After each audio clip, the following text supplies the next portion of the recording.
귀엽고 깜찍하고 발랄하고 쓰리고 뉴스자키 김영민 아나운서와 주요 뉴스를 함께합니다. 영민한 뉴스 김영민 아나운서 어서 오세요. 네, 안녕하세요. 엔제입니다. 지금 실시간에요. 네. 미국에서도 김영민 아나운서 기다리고 있대요.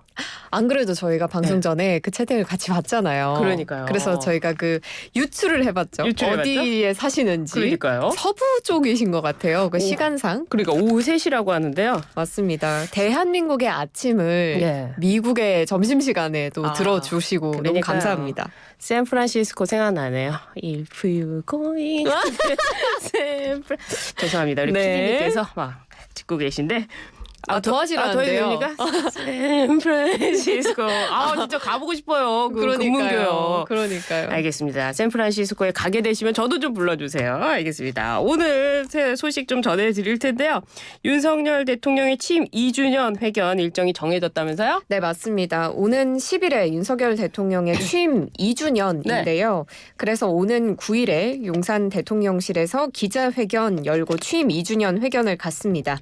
이 자리에서 국정 운영 그리고 여러 현안에 대한 입장을 직접 밝힐 예정인데요. 먼저 오전 10시에 대통령 집무실에서 모두 발언을 하고 네. 그 이후에 회견장으로 이동해서 기자들과 질의응답을 이어가는 형식이 될 걸로 보입니다. 윤 대통령이 참모들에게 국민이 정말 궁금해할 질문에 대해서 준비하자 이렇게 언급을 했다고 하죠.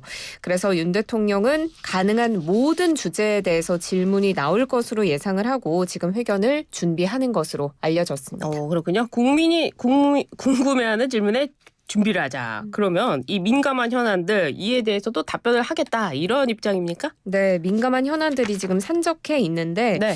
먼저 국회를 통과한 최상병 특검법에 대해서 윤 대통령이 법리상 문제점을 설명할 것으로 예상이 됩니다. 그래서 회견에서 문제점을 짚고 제2요구권을 행사하는 수순으로 가지 않을까 이런 관측이 대체적이고요. 예.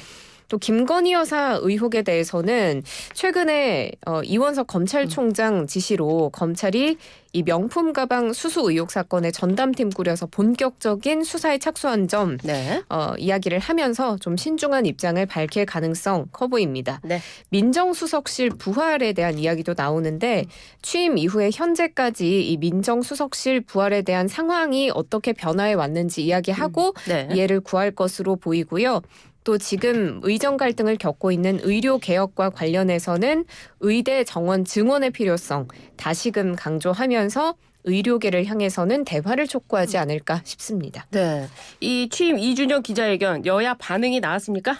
국민의힘의 정희용 수석 대변인은 논평을 통해서 네. 이번 기자회견은 총선에서 드러난 민의를 받들고 또 국민과 직접 소통하기 위한 윤 대통령의 적극적 의지가 반영된 행보다 이렇게 평가했는데요. 네. 소통 정부를 회복하는 출발점이 되길 기대한다라는 입장을 밝혔습니다. 반면 야권의 입장을 좀 살펴보면 네. 더불어민주당의 최민석 대변인 윤 대통령의 이번 회견이 지난 2년간 국민이 쌓아온 물음에 충실하게 답하는 자리여야 한다라면서 김건희 여사 특검법, 최상병 특검법 수용하겠다는 의사를 밝혀야 한다라고 촉구했고요. 네. 또 조국혁신당도 이 최상병 특검법과 김건희 여사 관련한 의혹, 민생 회복 대책에 대한 입장을 준비하라고 촉구했습니다. 그렇군요. 저희가 이 전해드리는 동안에 또 실시간 댓글도 남겨주셨는데요. 애리조나에서 애리조나군요. 저희 유추가 완전 틀려버렸네요. 아니 듣고 계신다고 또 누가 댓글 남겨주셨어요. 다른 분이요? 네. 미국에서 많이 들으시네요. 그러니까요. 미국까지 퍼져나가는 YTN 라디오 뉴스파이팅 배승입니다. 정부 소식 좀 전해드렸고 이번에는 국회로 가보도록 하겠습니다. 국민의힘 원내대표 선거는 3자 구도로 치러지게 되네요. 맞습니다. 이 국민의힘 차기 원내대표 선거 출마를 다들 안 해서 네. 과연 몇 명이 출마를 할까 굉장히 이제 궁금증이 일었었는데 네. 지금 4선이 되는 이종배 의원 또 3선이 되는 송석준, 추경호 의원 네. 이렇게 3명의 의원이 후보 등록을 마쳤습니다. 그래서 3파전이 됐는데 예. 각각 충청권, 영남권, 수도권 정치인이고요. 모두 친윤 성향으로 분류가 되기는 하지만 개파색이 좀 옅다는 평가가 많습니다. 네. 이 세 사람 모두 장 차관급 관료 출신이라는 공통점도 가지고 있는데 네. 이 차기 원내대표 지금 총선에서 패배한 이후에 흐트러진 당의 전열을 재정비하고 또 당정 관계도 재정립해야 하는 숙제를 갖고 있습니다. 또 한편으로는 거대 야당과 맞서서 22대 국회 원내 협상을 이끄는 역할도 해야 합니다. 네. 출마설이 제기됐던 이철규 의원은 결국 불출마를 했는데요. 애초에 출마 의사가 없었다. 이런 입장이에요. 맞습니다. 지난 5일에 원내대표 후보 등록이 마감된 이후에 이 의원이 네. 자신의 소셜미디어에 글을 올렸습니다. 저는 당초부터 이번 선거에 출마할 의사가 전혀 없었다라고 이야기를 했는데요. 많은 분들께서 출마를 권유했지만 한 번도 그 누구에게도 출마 의사를 표시한 적이 없었고 오히려 오로지 좋은 분이 원내대표에 선출돼서 잘 해주기를 바라며 좋은 적임자를 모셔달라 이렇게 완곡하게 불출마 의사를 표명해왔다는 입장을 밝혔습니다. 네. 그런데 출마를 하겠다 안 하겠다 명확하게 밝히지 않아 왔었는데 네. 그렇게 한 이유에 대해서는 이번 원내대표 경선에서 변수가 되지 않기 위해서라고 했습니다. 예. 그래서 앞으로 대한민국의 대한민국과 당의 발전을 위해서 매진하겠다라고 전했습니다. 입장을 밝히지도 않았는데 언론들이 이철규가 나온다 이렇게 보도를 했던 거군요. 그런데 이철규 의원과 같이 나경원 나이 연대서 이렇게 제기가 되지 않았습니까? 네. 나경원 당선인이요. 이 나이 연대 고약한 프레임이다 하면서 또 불편한 기색을 내비쳤어요. 맞습니다. 어제 한 유튜브 방송에 출연해서 네. 이 나이 연대설이 김장연대를 생각하게 하는 고약한 프레임이다 이렇게 이야기했는데요. 네. 그러면서 같이 연대설이 제기됐던 이철규 의원이 불출마한 데 대해서도 입장을 냈습니다. 네. 불필요한 논의로 굉장히 마음고생했을 것 같다라면서 이분이 일처리를 굉장히 유연하고 포용력 있게 하는 분이기 때문에 다른 역할 충분히 할 수 있을 거라고 평가를 했고요. 그리고 지금 용산 대통령이 따로 있고 여의도 대통령이 따로 있는 정국 이다 이런 이야기를 하면서 네. 이재명 대표가 여의도 대통령이라는 이야기가 있다 이런 이야기를 전했는데 그렇기 때문에 이 여의도 안에서는 국민의힘이 야당이지 않느냐 이런 이야기를 했습니다. 그래서 이 국민의힘이 야당인데 민주당에 대응을 하기 위해서는 차기 원내대표가 강인하고 유연한 역량을 함께 가지고 있어야 한다고 강조를 했고요. 네. 지금 출마한 3명의 후보 모두 행정고시 출신의 정책통이라면서 긍정적으로 평가를 했는데 지금 나경원 당선인에 대해서 당대표 출마설이 계속 나오고 있잖아요. 네. 여기 출마 여부에 대해서는 아직 거기까지는 고민의 속도가 가지 않았다라고 확답은 하지 않았습니다. 그렇군요. 민주당에서는 박찬대 원내대표가 22대 국회 첫 법안으로 민생회복지원금을 내세웠다고 하는데요. 네, 맞습니다. 1인당 25만 원을 주는 이 민생회복지원금. 네. 22대 국회가 개원하면 가장 먼저 발의할 법안으로 이야기를 했습니다. 어제 라디오 인터뷰에서 한 발언인데요. 네. 그 외에도 김건희 여사 특검법이나 방송 3법, 노란봉투법, 양곡관리법, 간호법 같이 네. 윤 대통령이 거부권을 행사한 법안들에 대해서도 재발의하겠다는 방침을 확인을 했습니다. 네.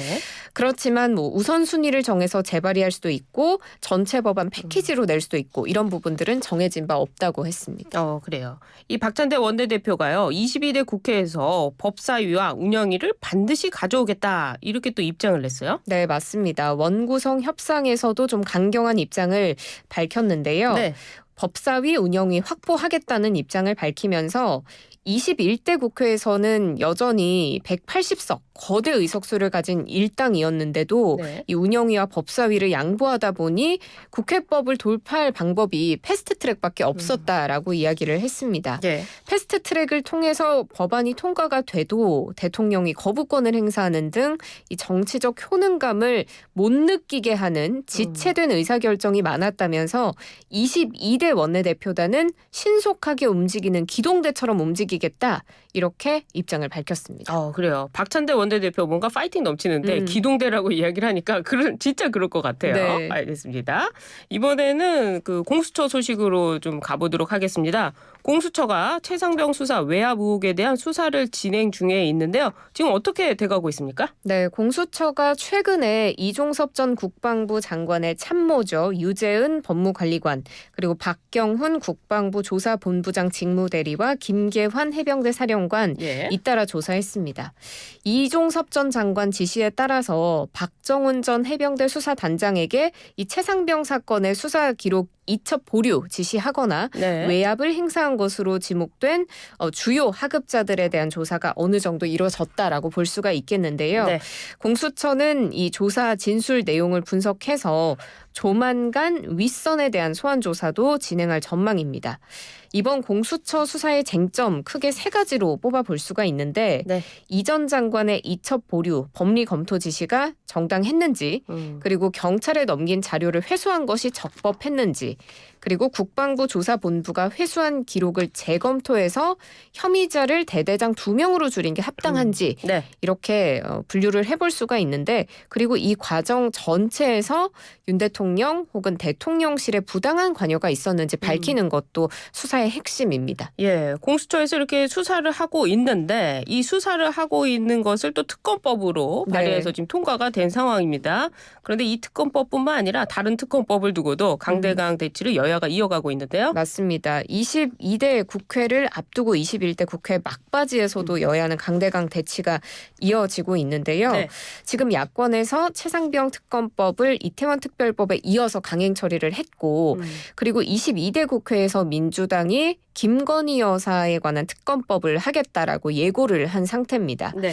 지금 통과된 최상병 특검법에 대해서는 대통령실이 거부권 행사를 시사한 바가 있는데, 네. 이렇게 윤 대통령이 거부권을 행사하면 다시 법안이 국회로 돌아와서 재표결 절차를 밟아야 합니다. 그래서 민주당이 28일 본회의에서 이 특검법 재표결을 만약에 다시 국회로 돌아오면 재표결하겠다라는 입장인데요. 네. 하지만 국민의힘의 경우에는 선수사 후 특검이라는 기존 입장 계속 고수하면서 민주당이 이렇게 최상병 특검법을 강행하는데 정치적 의도가 있다라는 점을 부각하고 있습니다. 국민의힘은 만약에 이게 재표결로 돌아왔을 경우에는 이탈표가 생기지 않도록 단일 대우에 좀 더 신경을 쓸 것으로 보입니다. 그렇군요. 이 국회에서요. 일을 하지는 않고 이번에는 의원들이 유럽 출장을 떠난다고 하는데요. 이거 진짜 너무한 거 아닙니까? 이거 어떤 소식입니까? 네, 국회 연금개혁특별위원회 소속의 여야 의원들이 지금 네. 활동 시한이 한 달도 남지 않았는데요. 이 상황에서 내일부터 5박 7일 일정으로 영국, 스웨덴 등 유럽 국가들을 방문할 예정입니다. 그래서 유럽의 연금 전문가들을 만나서 지금 네. 연금 제도의 현황, 예. 연혁 이런 걸 듣고 이를 바탕으로 이 국민연금 개혁 논의에 속도를 내겠다 이런 목표인 거거든요. 네. 그래서 이번 출장에서 합의안을 도출해서 귀국해서 원내 지도부에 이를 보고하고 최종 협상하겠다 이런 계획인 건데, 네. 그런데 말씀드렸듯이 지금 연금특위 임기가 한 달도 남지 않은 상황이거든요. 그렇죠. 합의안 한 줄도 아직 없는데 네. 지금 출장을 떠나는 게 외유성이 아니냐 이런 지적이 많이 나오고 있습니다. 저도 내일부터 5박 7일 일정으로 영국과 스웨덴, 유럽 이렇게 가면요. 너무 좋을 것 같아요. 이거 좀 너무한 거 아니냐 싶은데 또 이렇게 입장을 낸 사람이 있다는데요. 천하람 당선인입니다. 네, 맞습니다. 뭘 잘했느냐 뭘 이렇게 잘했느냐. 이야기를 했죠. 네. 어제 오후 자신의 소셜미디어에 도저히 이해가 되지 않는다라면서 네. 뭘 잘했다고 유럽의 포상휴가, 말년휴가 가는 것이냐 이렇게 비판을 한 건데요. 21대 국회가 다 끝나가는데 이게 무슨 뒷북 출장인가, 인터넷 원격회의라는 좋은 방법 놔두고 임기 말에 이 날씨 좋은 시기를 골라서 꼭 유럽을 가야 하는 것인가, 마지막까지 이러지 않았으면 좋겠다라고 쓴소리를 했네요. 그러니까요. 우리는 또 샌프란시스코 생각나니까 나중에 또 샌프란시스코 한번 가보도록 하죠. 오늘 영민한 뉴스 김영민 아나운서 감사합니다. 고맙습니다.